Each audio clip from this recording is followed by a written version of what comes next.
ATN news দেখছেন। আমন্ত্রণ জানাচ্ছি স্বাধীন সংলাপে, সৌজন্যে আলোক হেলথ কেয়ার অ্যান্ড হাসপাতাল। আমি মাসুক শশী আজ আপনাদেরকে আমন্ত্রণ জানিয়েছি।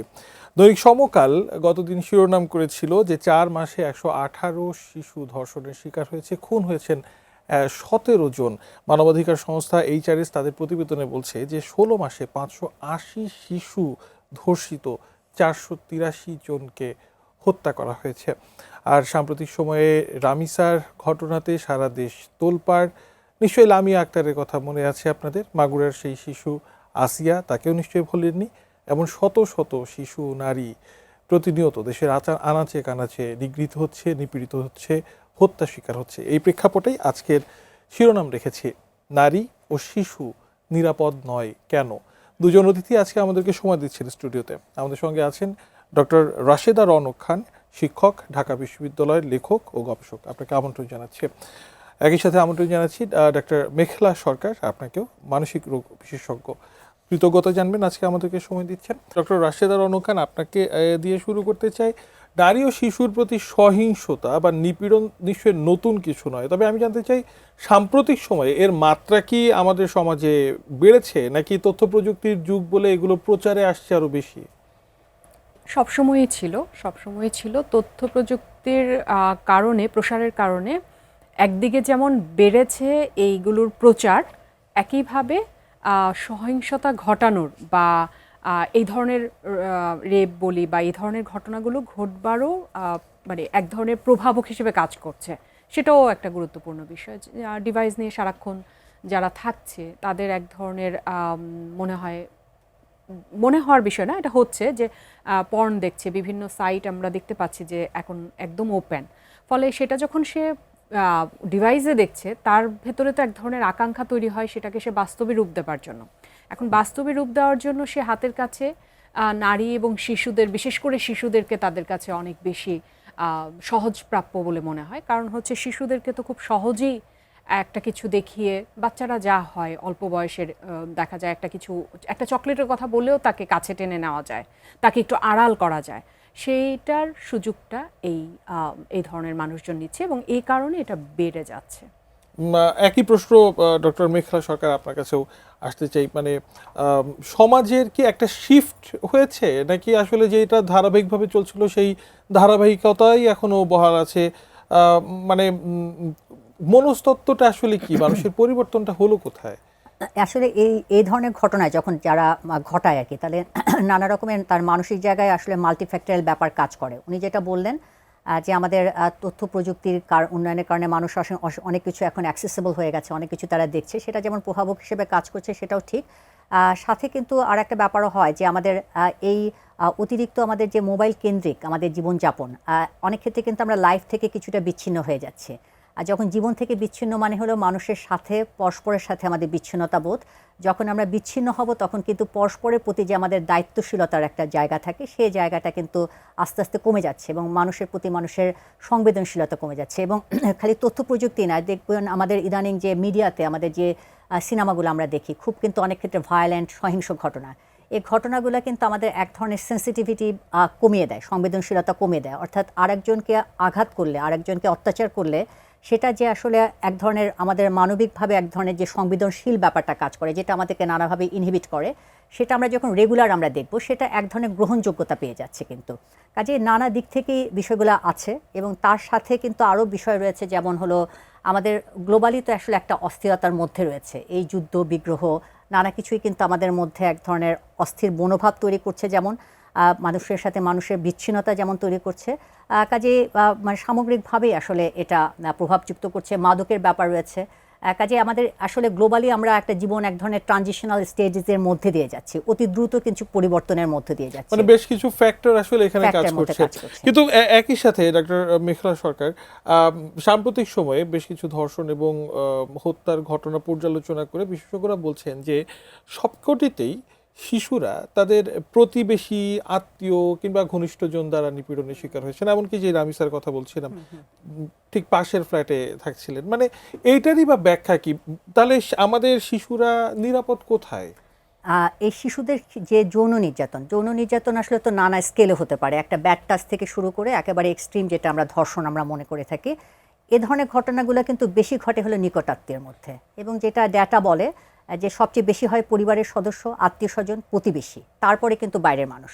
কাজে আমরা যে অনেক ক্ষেত্রে সন্তানদেরকে এ ধরনের ভয় অনেক সময় আটকে রাখি ঘরে, সেটা কিন্তু আসলে গ্রহণযোগ্য সমাধান না।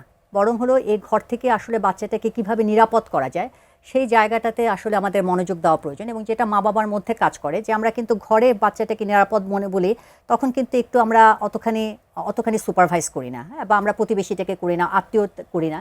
তো সেই জায়গাগুলো থেকে কিন্তু তারা সবচেয়ে হলো সুযোগের ব্যাপারটা নেয়, কারণ আসলে মানুষের মধ্যে তো নানা রকমের মনস্তাত্ত্বিক জায়গা কাজ করে, এবং যখন আমরা একটা সুযোগের জায়গা থেকে, যার মনের মধ্যে এ ধরনের প্রবণতা আছে, প্রবৃত্তি আছে, কাজে যেটা আপা বললেন যে আমাদের খুব সহজ যেটা হয়ে যাচ্ছে যে একটা বাচ্চাকে কিন্তু আমরা ইজিলি আমরা এটা অ্যাক্সেস করতে পারি, তাকে সহজে লোভের মধ্যে সকলের মধ্যে যে স্বাভাবিক একটা অপরাধ প্রবণতা থাকে সেটা মনে হয় আরো সহজ ভাবে। হ্যাঁ, আর যেমন শিশু তো ইজি, যেমন একটা অ্যাডাল্ট পার্সন কিন্তু তাকে মানে প্রতিরোধ করবে, তাকে অত সহজ হয় না, কিন্তু একটা শিশুর ক্ষেত্রে বিষয়গুলো অনেকখানি সহজ হয়।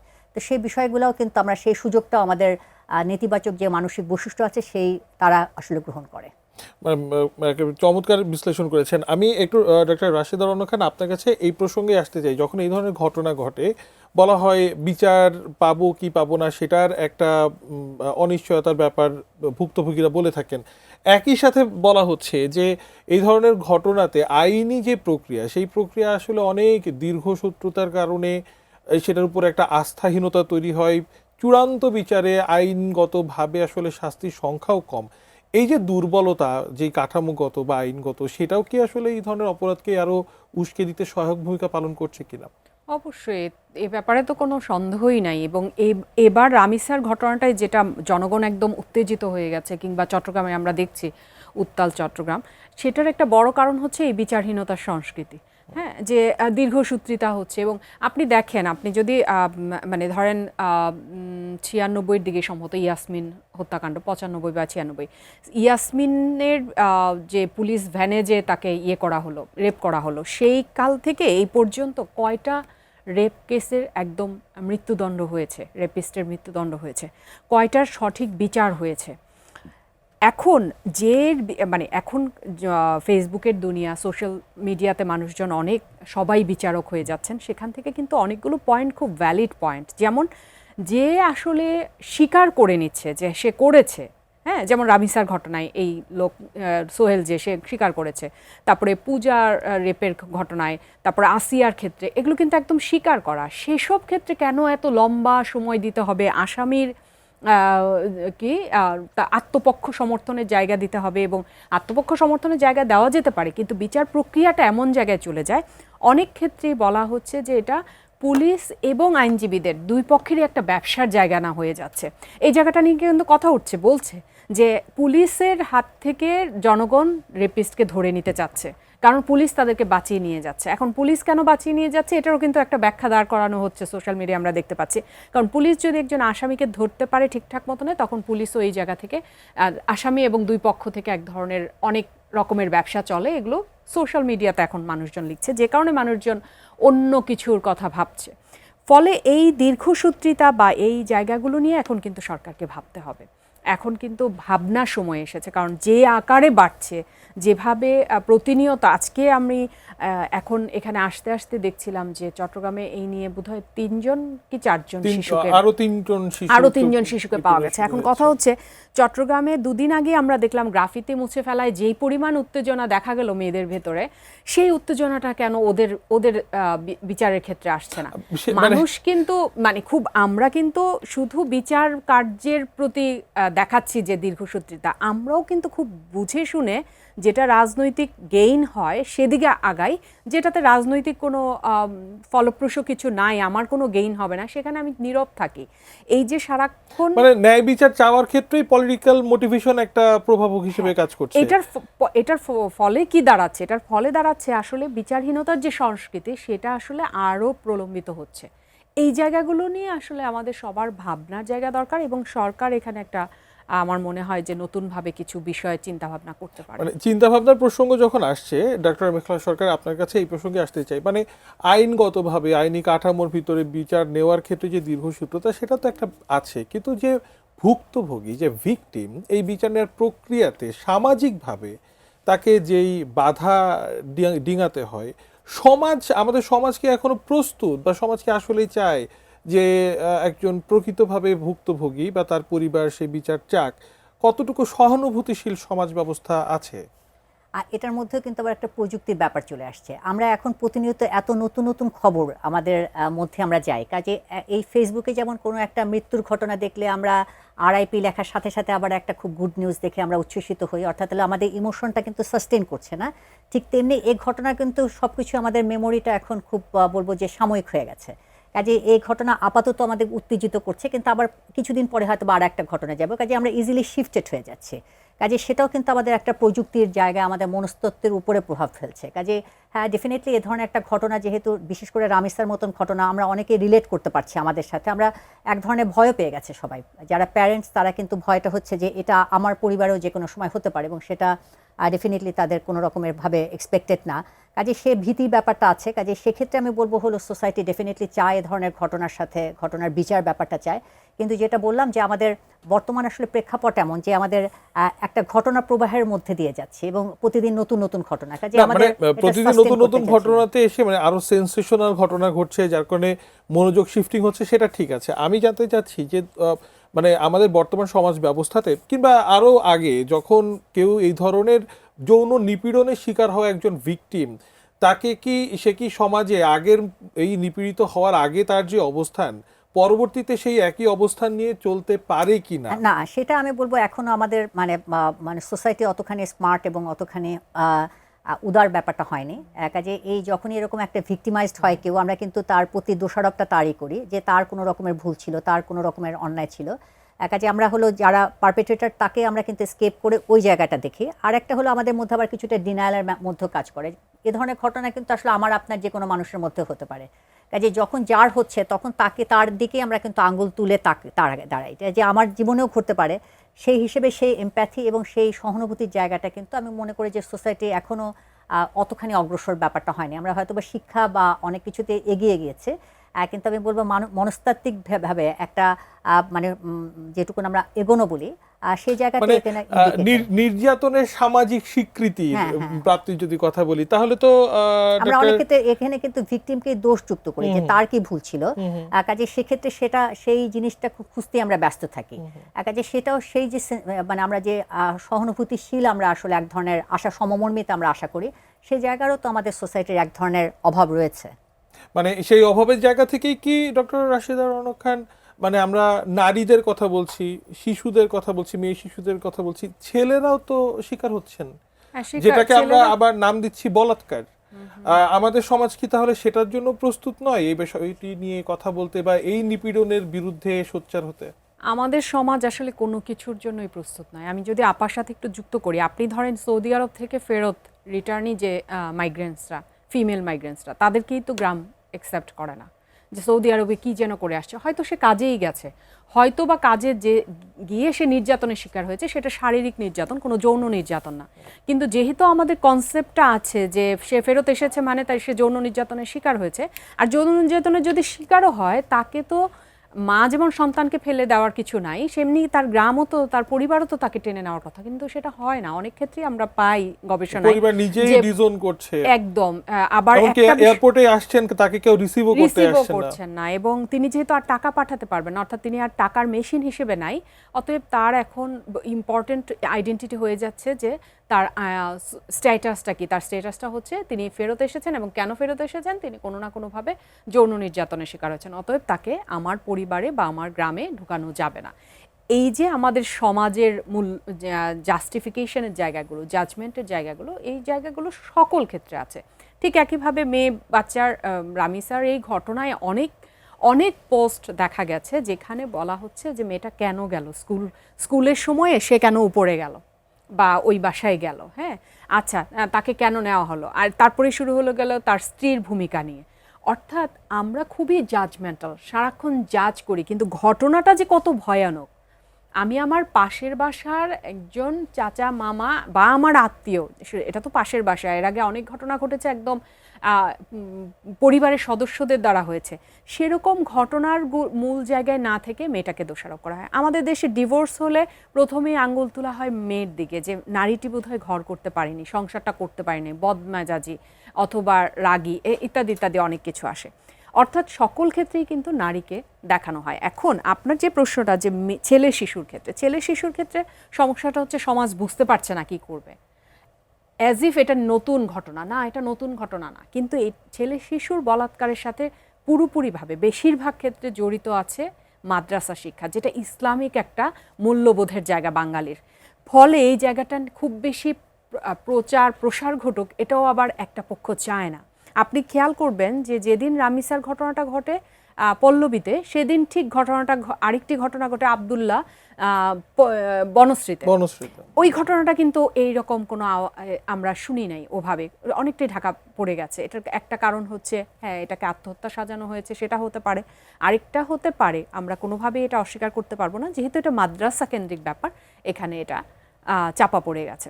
কিন্তু দুটো ঘটনাই কিন্তু একই, ছেলে শিশু আর মেয়ে শিশু, তো এখানে কোনো রকমের তফাৎ করার জায়গা নেই, মায়ের দুটো সন্তানই গেছে যার যার জায়গা থেকে। অতএব ছেলে শিশুদেরও যে ঘটে এটা সমাজকে একসেপ্ট করতে হবে।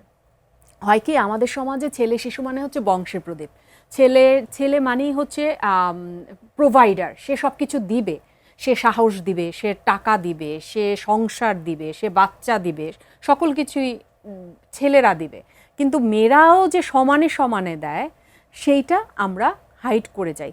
ফলে এই প্রোভাইডার ছেলে যে কখনো সেক্সুয়ালি হ্যারাসড হতে পারে এটা সমাজ মেনে নিতেও সমাজের অনেক সময় লেগে গেছে। সম্ভ্রম হানি, মানে যদিও এই শব্দটার সাথেও আমার যদিও ব্যক্তিগতভাবে আপত্তি আছে, আমি মানে সহজবোধ্যতার জন্য বলছি, মানে এটাও যে হতে পারে মানে সেটাও তো আমরা অনেকে একসেপ্ট করতে পারি না। এবং আপনি দেখবেন যে যেই ঘটনাগুলো ধরা হচ্ছে, আপনি যদি ওই সময়ে ওই মুহূর্তে ওখানে থাকেন, অনেকেরই, বিশেষ করে এখন তো সোশ্যাল মিডিয়ার কারণে ভিডিওগুলো ভাইরাল হচ্ছে, আশেপাশের কথাগুলো খেয়াল করেন, আরে ছেলে মানুষ একটু ইয়ে করছে কি হয়, হ্যাঁ এরকম কথা শোনা যাচ্ছে। মানে হুজুরকে, যেই হুজুর অভিযুক্ত যেই লোক, সেই লোককে ধরেছে কিন্তু তাকে হুজুর বলা হচ্ছে এবং তাকে ছেড়ে দেওয়ার একটা ব্যবস্থা করা হচ্ছে।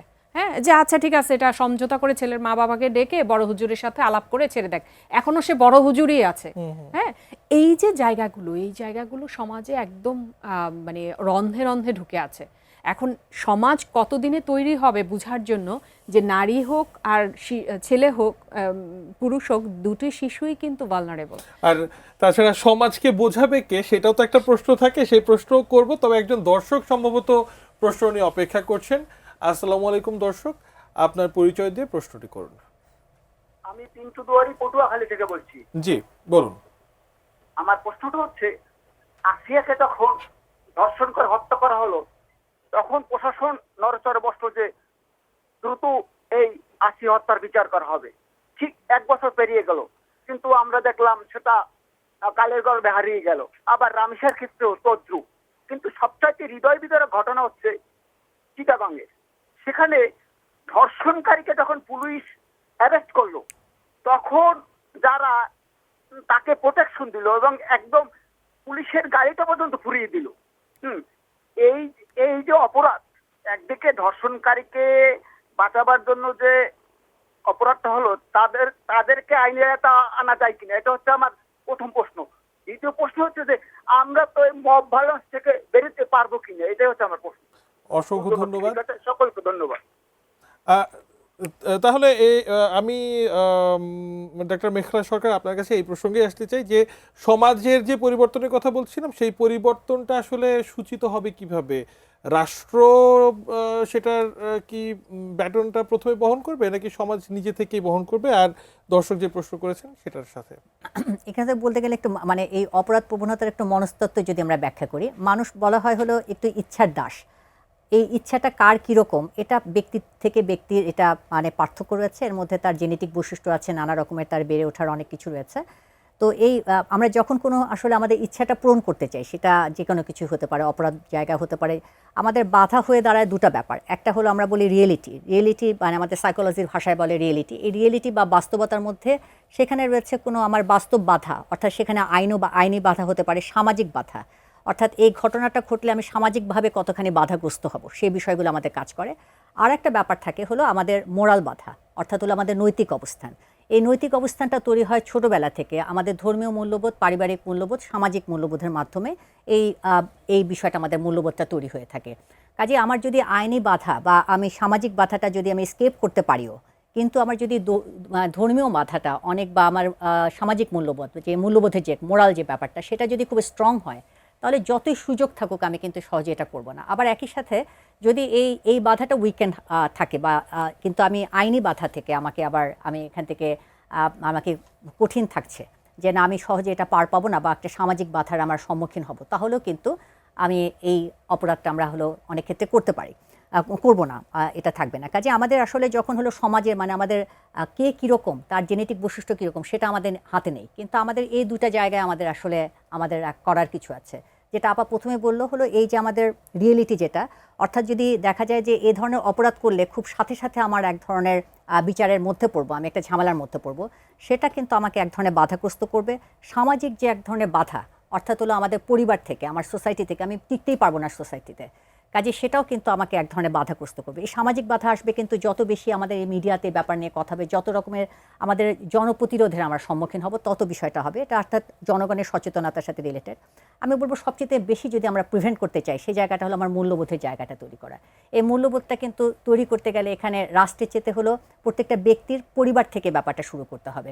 অর্থাৎ what to do and what not to do, কী করবো আর আমি কী করতে পারবো না, সেই বিষয়টা আসলে ছোটোবেলা থেকে শিশুদের এই মনস্তত্ত্বের মধ্যে ঢুকিয়ে দেওয়া প্রয়োজন। সেখানে আরও পরিবারের সাথে কাজ করতে পারে শিক্ষকের জায়গাটা। তা কাজে এই দুইটা জায়গা যত এনহ্যান্সড হবে, তত আমি আমার আইনি বাধা থেকে আমি পার পেলেও কিন্তু আমি ওই আচরণটা করব না। কাজে সেই বিষয়টাকে আসলে আমাদের থাকা প্রয়োজন। এবং যে জিনিসটা আসলে হচ্ছে যে আমাদের আসলে সোশ্যাল মিডিয়া বা এখন আমাদের যে সোশ্যাল সার্কামস্ট্যান্সেসের মধ্যে আছে, নানা ধরনের মানুষ নানাভাবে ইনফ্লুয়েন্স করে। কাজে যখন অনেক সময় ধর্ষকেরও অনেক সময় একটা পক্ষ দাঁড়িয়ে যায়, সে দাঁড়িয়ে যাওয়াটা কিন্তু আবার যারা একটু ভালনারেবল তারা সেই জায়গাটাতে ইনফ্লুয়েসড হয়। কাজে অনেক সময় ইনফ্লুয়েন্স হিসেবে আমরা করি। উনি যেটা মবের কথা বললো, কিন্তু আমাদের যদি সে ধরনের একটা জনগণ হয়, এই মবের অ্যাগেনস্টে আরেক ধরনের জনগণ, শক্তিশালী জনগণ বাধা, যেটা আসলে কখনো ওই ধর্ষকের পক্ষে দাঁড়াবে না। যেটা অর্থাৎ একটা ধর্ষণের ঘটনা ঘটলে ধর্ষিত যে হচ্ছে, সেটা আমি নিজের জায়গা থেকে যদি আমি নিজের চিন্তা করি, আমার নিজের সন্তানের ক্ষেত্রে আমি চিন্তা করি, আমার নিজের ছেলে বা নিজের মেয়ের জায়গাটা চিন্তা করি, এই সেন্সিবিলিটি যতক্ষণ আসবে, এই এমপ্যাথির জায়গাটা যত তৈরি হবে, অর্থাৎ এমপ্যাথিক সোসাইটি যত তৈরি হবে, তত কিন্তু আমি বলবো আমাদের সোসাইটি প্রোটেকশন হবে। এবং এটা তো সহজ না, কিন্তু এটা শুধুমাত্র যেমন রাষ্ট্রের কাজ না, এটা শুধুমাত্র পরিবারের কাজ না, এটা হলো অ্যাকচুয়ালি একটা মাল্টিফ্যাক্টরিয়াল, নানা রকমের স্টেক হোল্ডারে এখানে আমাদের করতে হবে। বুঝতে হবে যে এই প্রবলেমটা যে কোনো সময় আমার প্রবলেম, এবং আমি বা আমার সন্তানের নিরাপত্তার খাতিরে, আমার স্বার্থেই এই বিষয়গুলো আমাদের আসলে অ্যাওয়ার হওয়া উচিত এবং প্রত্যেকটা স্টেক হোল্ডারের এখানে আসলে কাজ করা উচিত। ডক্টর রাশেদা রওনক খান, আপনার কাছে আসতে চাই। ভিকটিম ব্লেমিং নিয়ে আমরা কথা বলছিলাম, একজন দর্শকও প্রশ্ন করছিলেন, অনেক সময় দেখা যায় যে এই ধরনের অপরাধীর পক্ষে দাঁড়ানোর মতো লোকজন চলে আসেন, আবার একই সাথে যখন যিনি নিপীড়িত তার দিকে আঙুল তোলা হচ্ছে, সেটাও তো প্রক্ষান্তরে সেই অপরাধীকে একটা ক্লিন চিট দেয়ারই শামিল। হ্যাঁ, এটা ধরেন এটা যেখানে ঘটনাটা ঘটছে, উনি ভদ্রলোক হয়তো সেই ঘটনার কথা সেই সব জায়গার কথা বলছেন যে ঘটনাস্থলে কি হচ্ছে। ঘটনাস্থলে কেউ উদ্দেশ্য তো এক এক রকম থাকে। ধরেন আশেপাশে যেমন রামেসার ঘটনায় কি হয়েছে, তার সোহেলের স্ত্রীই তাকে সহযোগিতা করেছে। তখন আপনি যখন একটা পাবলিক প্লেসে নিপীড়ককে ধরা হয়েছে, তখন কেউ থাকে তার পক্ষের, বা তার আত্মীয় স্বজন এসে পড়ছে, দাঁড়াই গেছে, তারা তখন কি করে, জাস্ট কিছুক্ষণ মারধর করে তাকে আলটিমেটলি নিয়ে চলে যাবে বা বাঁচাই দিবে। তাইলে কিন্তু আসলে বিচারটা হলো না। কিন্তু মাঝখান দিয়ে যারা মারধর করেছে তারা ভাবছে যে যাক, তাকে তো উত্তম মধ্যম দেওয়া হলো, কিন্তু আসলে কিন্তু তেমন কিছু হলো না। আরেকটা পক্ষ হচ্ছে পুলিশের যে বাঁচিয়ে নিয়ে যাওয়ার ব্যাপারটা উনি বলছিলেন। পুলিশের এই বাঁচিয়ে নেওয়ার যাওয়াটা নিয়ে কিন্তু প্রশ্ন উঠছে। অতএব পুলিশ প্রশাসন হয়তো বারবার তারা বলছেন যে তারা সফল হয়েছেন প্রতিটি ধর্ষককে ধরতে, কিন্তু এই সফলতা আসলে তখনই হবে যখন বিচার কার্যক্রমটা দ্রুত হবে এবং খুব স্বচ্ছতার মধ্য দিয়ে থাকবে।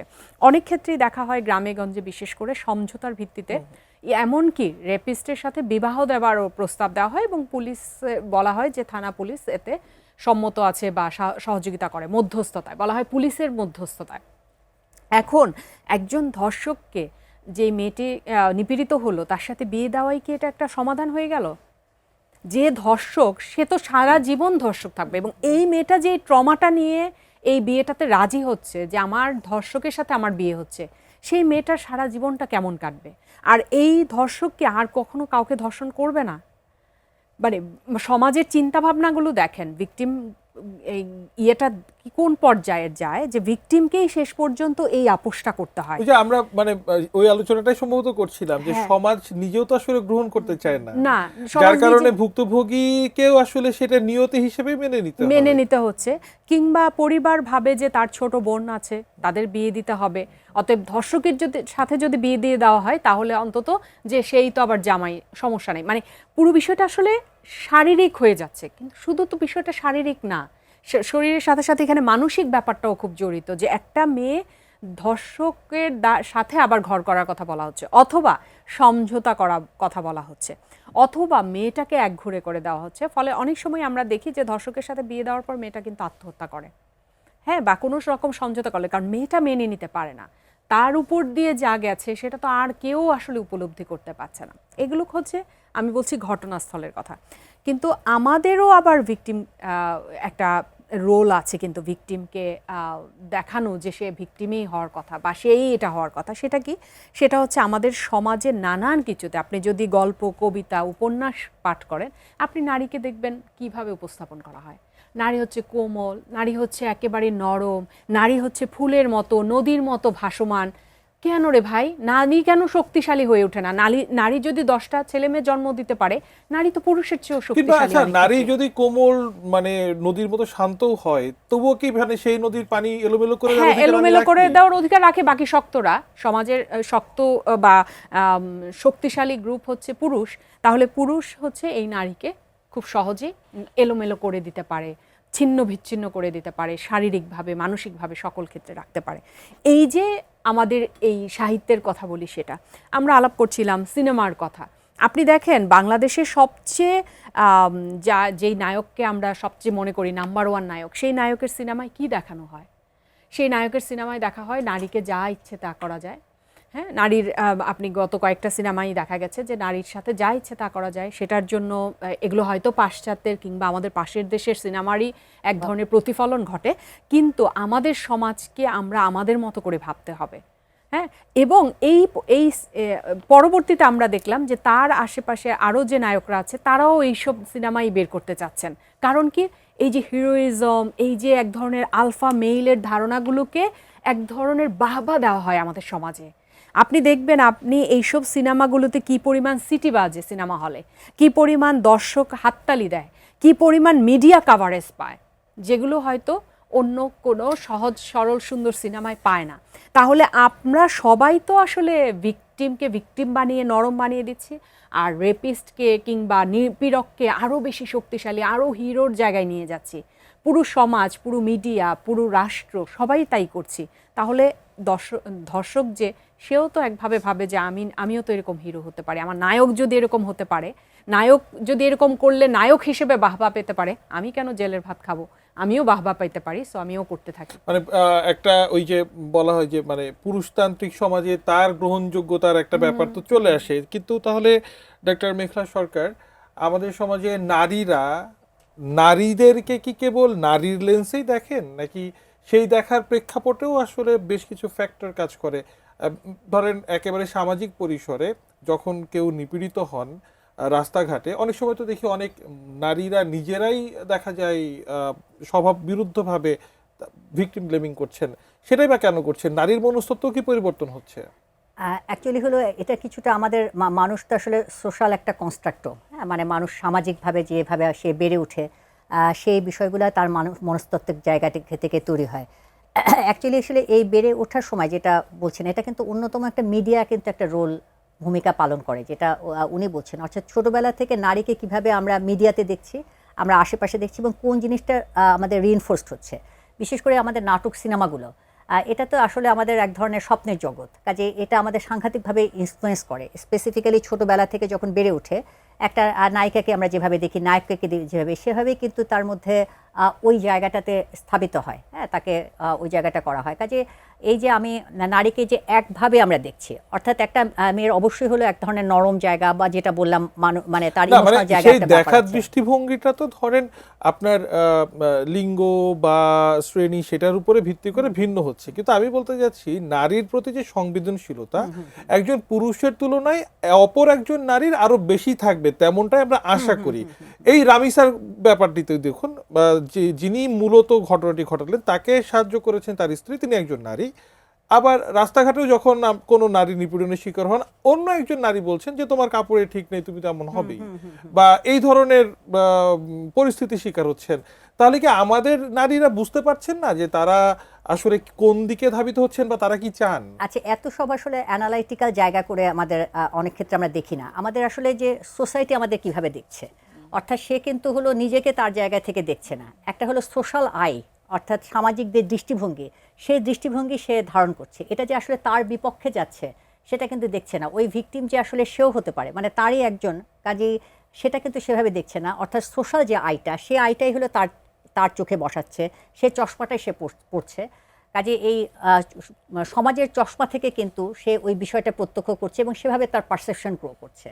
কাজে এবং আপনি দেখবেন হলো নট অনলি শুধুমাত্র এই যৌন নির্যাতনের যে জায়গাটা, আমরা দেখবেন যে এক ধরনের পরিবারের মধ্যেও অনেক ক্ষেত্রে কিন্তু, বা একটা আমাদের কর্মক্ষেত্র, আমরা অনেক সময় নারীকে নানাভাবে নারীরাই দোষারোপ করে থাকে, হ্যাঁ। কাজে সেক্ষেত্রে আসলে আমাদের মানে এখানে অনেকগুলো ফ্যাক্টর ব্যাপারটাকে, এখানে ঠিক ওয়ান ওয়ে ফ্যাক্টর না, যে একটা 1-to-1 ফ্যাক্টর না, এখানে আসলে মাল্টি ফ্যাক্টরিয়াল ব্যাপারগুলাই নারীর দৃষ্টিভঙ্গিকে অনেক ক্ষেত্রে প্রভাবিত করে। এবং অনেক ক্ষেত্রে আমাদের মধ্যে আরও অনেক বিষয় থাকে, আমাদের নিজেদের মধ্যে আমরা অনেক ধরনের ইনঅ্যাডিকুয়েসিও থাকে। হয়তো ওই যে নারীটি ভিক্টিমাইজ, তার যে স্বাধীন চেতা ভাব, সেটা হয়তো বা আমিও ধারণ করতে চাই, কিন্তু সেই ব্যাপারটা হয়তো আমার নাই। এই ইনঅ্যাডিকুয়েসি এক ধরনের তার প্রতি আবার রাগ তৈরি হয়। কাজে তখন আমাকে ব্লেম দেওয়াটা আমার জন্য ইজিয়ার হয়ে ওঠে। কাজে অনেক কিছু ব্যাপার কাজ করে, মানে আমাদের মনস্তাত্ত্বিক জায়গাগুলো অত সহজ না যে আমি সহজে তাকে উচিত হলো নর্মালি আমরা যদি ওভাবে চিন্তা করি তার জায়গায় আমাকে বসানো উচিত, কিন্তু ওই নারীটা তো আমাকে আসলে ইনসিকিউর করছে, আমাকে দেখিয়ে দিচ্ছে আমার ইনঅ্যাডিকুয়েসিটা, আমার দুর্বলতাটা, কিন্তু আমার নিজের অক্ষমতা আমি আসলে তার উপরে ঢাকতে ওই চাচ্ছি। সবল জায়গাটা আমাকে এক ধরনের যেহেতু ইনসিকিউর করছে, ওই সবলতা যখন হলো আসলে আঘাতপ্রাপ্ত হলো, তখন আমি খুশি হয়ে যাচ্ছি, তখন আমি ঠিক আর নারী হয়ে উঠিনি। কিন্তু আমার এই সাময়িক খুশি বা আনন্দ সামগ্রিকভাবে আমার জন্য যে আরো বিপদ সংকুল একটা ব্যবস্থা তৈরি করছে, সেটাও হয়তো আমরা অনেক সময় বুঝতে আমরা আসলে অত অ্যানালাইটিক্যালি চিন্তা করি না, মানে আমাদের চিন্তার জায়গাগুলো ইমিডিয়েটলি আমাকে কি গ্র্যাটিফাই করছে, ইমিডিয়েটলি আমাকে কোন জায়গায়, আমার মনস্তাত্ত্বিক জায়গায় কোন ভালনারেবিলিটিতে আমাকে আসলে রেসপন্ড করছে, সেভাবে আসলে আমরা দেখি। আমরা যে অত যদি অনেকখানি আমরা একটু গভীরভাবে চিন্তা করতাম, আমরা যদি একটু বিশ্লেষণের জায়গাটা থাকতাম, তাহলে তো অনেক কিছু সহজ হয়ে যেত, কিন্তু মানুষ আসলে অতখানি ওইভাবে বিশ্লেষণ করে না। অসংখ্য ধন্যবাদ। এই মানুষ যে গভীরে বিশ্লেষণ করে না বা অতটা অ্যানালিটিক ভাবে সম্ভব হয় না, এই প্রসঙ্গে একটু আসতে চাই। আপনি এই ধরনের সেন্সেশনাল একটা কেসের পরেই বিশেষ করে দাবি করা হয় নৃশংসতম উপায়ে যেন তার শাস্তি বাস্তবায়ন করা হয়। একে তো বিচার ব্যবস্থার উপরে একটা মানে অবিশ্বাসের ব্যাপার তো আছে, কিন্তু মানুষের দাবি যে তাকে অমুক ধরনের শাস্তি দেওয়া হোক, সেটা দেখা যায় যে আরও হয়তো বা নৃশংসতা। এই ধরনের শাস্তি বা সাধারণ মানুষ যেভাবে শাস্তি দাবি করেন, সেই ধরনের শাস্তি বাস্তবায়ন হলে কি এ ধরনের ঘটনা কমে যাবে? এটা বলা কঠিন, কারণ বাস্তবায়ন হলে কি হবে সেটা তো আসলে কঠিন ব্যাপার। কিন্তু সাধারণ মানুষ যেটা চায় বা যেটা ঘৃণা করছে সবচেয়ে বেশি, সেটা হচ্ছে কোনো রেপিস্টেই আসলে কোনো বিচার হচ্ছে না। বিচার কার্যক্রমের দীর্ঘসূত্রিতা হোক, নানান প্রক্রিয়ার কারণে হোক, ক্ষমতাশীলদের প্রভাব হোক, স্থানীয় প্রভাবশালীদের সমঝোতার ভিত্তিতে হোক, নানান মাল্টিফ্যাক্টর এখানে আছে, সেগুলো থেকে বিচার হচ্ছে না বলে মানুষ এভাবে ভাবছে। এগুলো আবেগ থেকে ভাবছে, আমরাও অনেক সময় ভাবি, কিন্তু এই ভাবনাগুলো আসলে সামগ্রিকভাবে সারা দেশে, হ্যাঁ, রামিসা যখন ঢাকার এই পল্লবীতে হয়েছে, সারা দেশে ততক্ষণে আরও অনেকগুলো রেপের ঘটনা ঘটে গেছে। অর্থাৎ ঘটনাগুলো ঘটে যাচ্ছে, নাইলে তো 4 মাসে 580 শিশু ধর্ষিত হতো না। 4 মাসে 580 ধর্ষিত হওয়া মানে এগুলো হচ্ছে রিপোর্টেড, যেগুলো আমরা জানতে পেরেছি, মিডিয়া জানতে পেরেছে। বাকি যেগুলো রিপোর্টেড না, যেটা শিশু বুঝেই নাই যে সে ধর্ষণ হয়েছে, যেটা শিশু মার কাছ পর্যন্ত বলতেই পারে নাই যে আমার এই সমস্যা হয়েছে, আমাকে ওই চাচা এই প্রবলেম করেছে, এই খালু এই প্রবলেম করেছে, সেগুলো আপনি তো নিশ্চয়ই খেয়াল করেছেন 11 বছরের একটা শিশু কিছুদিন আগেই 8 মাসের অন্তঃসত্ত্বা অবস্থাতে সে প্রথমবারের মতো তখন বুঝতে পেরেছে এবং দেখেন আমাদের সমাজ কেমন, সে তার ডক্টর যখন তার আলট্রাসাউন্ড বা তার কাছে গেল, তখন যখন ধরলো সেই ডক্টরকে কি পরিমাণ হুমকির মধ্যে ফেলে দিল, যে ডক্টর বাধ্য হলো আবার লাইভ করতে যে আমার জীবননাশের হুমকি দেওয়া হচ্ছে। তাহলে এই সমাজের আপনি কি বলবেন? এবং এটাকে ঢাকার জন্য ওই যে মাদ্রাসা শিক্ষা বা ওই যে আবার আসে লেবাসের যে একটা বিষয়, লেবাসের ভিতরে থেকে যে ধর্ষণ করতে পারে, এটাকে ঘিরে আপনি খেয়াল করেছেন তখন কি পরিমাণ মানে পাল্টা কিছু অন্য একটা ঘটনার কেউ একজনকে নিয়ে আসা হয়েছে যে সে করছে, মানে নানানভাবে বোঝানো হচ্ছে যে এই যিনি হুজুর তিনি করতে পারেন না। কিন্তু আমরা আসলে ওই যে বললাম, আমরা এমপ্যাথেটিক ওয়েতে বিষয়গুলো দেখি না, আমরা খুবই দ্রুততম সময়ে কোনো কিছু দেখতে চাই।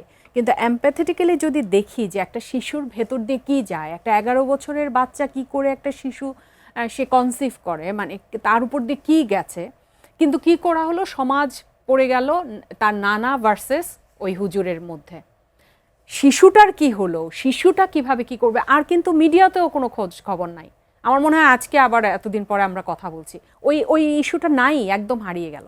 ফলে হচ্ছে কি সামাজিক যোগাযোগ মাধ্যমের একটা সমস্যা হচ্ছে, আমরা অতি দ্রুত একটা বিষয়ে খুবই প্রতিক্রিয়া দেখিয়ে ফেলি, আবার কিছুক্ষণ পরে আবার একটি ঘটনা ঘটে, যে ঘটনা থেকে এটা থেকে আমরা বের হয়ে যাচ্ছি। যত দ্রুত প্রতিক্রিয়া হয় তত দ্রুত এটা আবার আমরা ভুলেও দৃষ্টি যাচ্ছি। সরে যায়। ফলে আসলে খুব বেশি আমরা সমাজের একটা ঘটনার খুব গভীরে ঢুকছি না। খুব গভীরে না ঢুকলে তো এটা নিয়ে বিচার বিশ্লেষণ হচ্ছে না, এটা নিয়ে আলোচনা হচ্ছে না, এটা নিয়ে গবেষণা হচ্ছে না, এটা নিয়ে আপনি কার্যকর কোনো ভূমিকায় যেতে পারছেন না।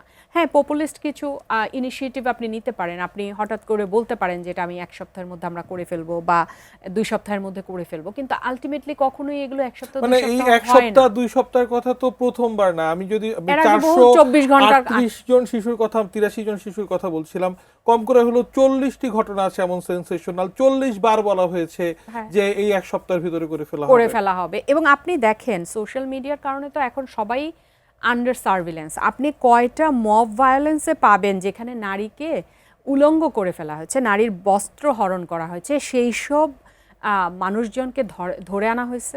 আপনি একটা নিউজ আমাকে দেখান যে হ্যাঁ পাওয়া গেছে যে এই ভিডিওটার ভিত্তিতে মানুষজনকে তো চেনা, কিন্তু কেন ধরা হয় না? কারণ যখনই ধরতে যাবে তখনই দেখা যায় তার পেছনে কোনো প্রভাবশালীদের হাত আছে, তারা কোনোভাবেই আর তাদেরকে ধরতে পারে না। এবং এটার পুলিশি প্রক্রিয়ায় গেলে বলবে যে এটা তো কোনো মামলা করা হয় নাই, মামলা ছাড়া আমরা কি দিয়ে ধরবো। এই যে এই বিষয়গুলো তো আসলে পুরো প্রক্রিয়াটাকে, নারীকে বস্তু হিসেবে সমাজের চোখে উপস্থাপনের জন্য বারবার প্রভাবিত করছে।